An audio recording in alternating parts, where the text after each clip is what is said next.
The Zacchaeus story is about how Jesus restores a man from being a defrauder of God to becoming a follower.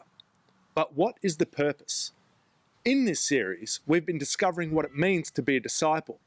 And to do this, we've been using the encounter between Jesus and Zacchaeus as our blueprint. In this final episode of our series, we are going to discuss the purpose of discipleship. What did Zacchaeus do once he had been restored? Hello, I'm Remo Bierdepoot from Caleb's Journal, where we explore the Bible in search of practical applications for expressing the kingdom of God in our lives today.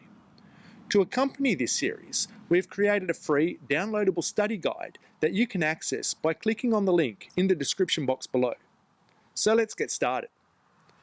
Being a disciple is to be more than a follower. It is to follow with the intention to become like the one that is being followed. What changed for Zacchaeus after he'd been restored by Jesus? Let's read the final 3 verses of our passage. And Zacchaeus stood and said to the Lord, "Behold, Lord, the half of my goods I give to the poor, and if I have defrauded anyone of anything, I restore it fourfold." And Jesus said to him, "Today salvation has come to this house, since he also is a son of Abraham. For the Son of Man came to seek and to save the lost." We see that Zacchaeus does 2 things. He gives half of his goods to the poor, and he restores those whom he has defrauded fourfold. As a result of doing these 2 actions, Jesus declares that salvation has come to Zacchaeus' house, since he is a son of Abraham. But what does it mean to be a son of Abraham? The nation of Israel can trace its origin back to the patriarch Jacob, who is the son of Isaac, who is the son of Abraham. God gave Abraham a blessing which defined the destiny of his offspring.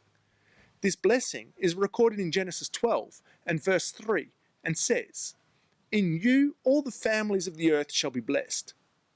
Abram's offspring, and specifically those of the line of Israel, were to be a blessing to the nations of the world. How Israel is to be a blessing is recorded in Genesis 18 and verse 17 through 19.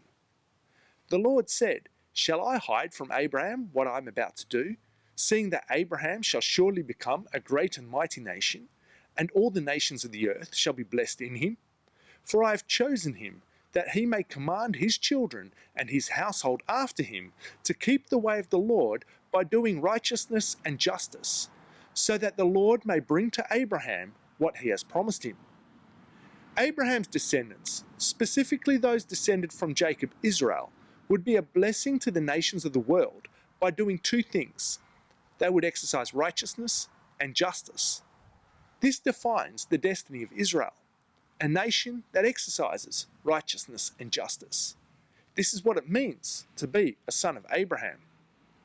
So what does it mean to exercise righteousness and justice? The Bible Project has done an excellent 6-minute video explaining the concept of righteousness and justice. I will include a link to it in the resource section of our study guide that you can download by clicking on the link in the description box below. The Hebrew word translated as righteousness in our passage is the word tzedakah, and the Hebrew word for justice is mishpat. Both these words describe 2 different facets of the concept that we know as justice. They are 2 sides of the same coin. Tzedakah describes distributive or social justice, whilst mishpat describes retributive or legal justice. So let's look at these words, one by one. Righteousness, or tzedakah, describes an ethical standard by which people relate to each other. It is about treating others as the image of God. It is ensuring that people's basic needs are met. When we see that our fellow man is the image bearer of God, how we relate to him reflects how we relate to God. This is righteousness. Justice, or mishpat, can refer to retributive justice, ensuring that the sinner pays for the consequences of his sin. However, in the Bible, mishpat most often refers to restorative justice. It goes one step further than retributive justice, which punishes the sinner. Restorative justice seeks to restore the one who has been taken advantage of, to help the vulnerable. Restorative justice is about changing social structure and for being an advocate for the vulnerable in order to prevent further injustice from being perpetrated. This is what lies at the core of mishpat. When Zacchaeus has been restored by Jesus, he is able to exercise both righteousness and justice. By giving half of his wealth to the poor, he is exercising tzedakah or righteousness. He is performing social justice. He is looking out for the orphaned, the widowed, and the marginalized. And by restoring fourfold that which he has defrauded, he is fulfilling mishpat, or restorative justice. The Torah outlines that the thief is to restore 4 or 5 times the value of that which he has stolen. This is what Zacchaeus does. However, we must remember that a central component of mishpat is the changing of social structures to prevent further injustice.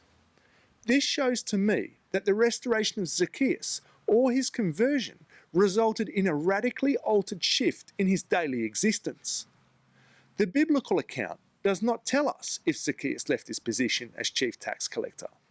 However, it does tell us that Jesus declared Zacchaeus to be a son of Abraham, and that he has therefore fulfilled what a son of Abraham is destined to do, to exercise righteousness and justice. The question then arises, by what standard do we exercise righteousness and justice? Can we, as man, determine this standard, or is this standard determined by God? Of course, the scriptures are very clear on this. It is God's standard of righteousness and justice that gives life, not man's determination of what is good or evil. Therefore, as Zacchaeus is fulfilling the aspects of righteousness and justice fully, in accordance with the word of God, he is advocating for God. He is declaring Jesus as the Son of God. Now, he cannot do this and simultaneously advocate for Rome. The two are polar opposites. In my view, it would be impossible for Zacchaeus to have retained his position as chief tax collector. As Zacchaeus is able to fulfill his destiny, as he exercises righteousness and justice according to the standard of the Word of God, something beautiful happens. Jesus declares, "Today salvation has come to this house." This happened instantaneously. Salvation came that day. But not to Zacchaeus alone. Rather, it included his entire house. This is an example of the fulfillment of the promise God gave to Abraham, that the nations of the world would be blessed as his offspring exercise righteousness and justice.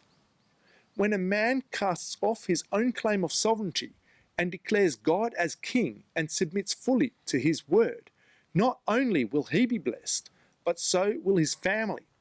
As his family is blessed, so is his community. As his community is blessed, so is his country. And as his country is blessed, so is the world. This is what it means to be a son of Abraham. This is what it means to be a disciple of Jesus. Thanks for watching. We've prepared a free study guide to accompany this video. There is a link on screen to where you can download it. It is also in the description box below.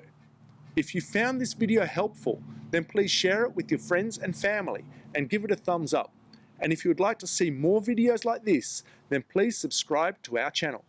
Thank you, and we will see you in our next episode.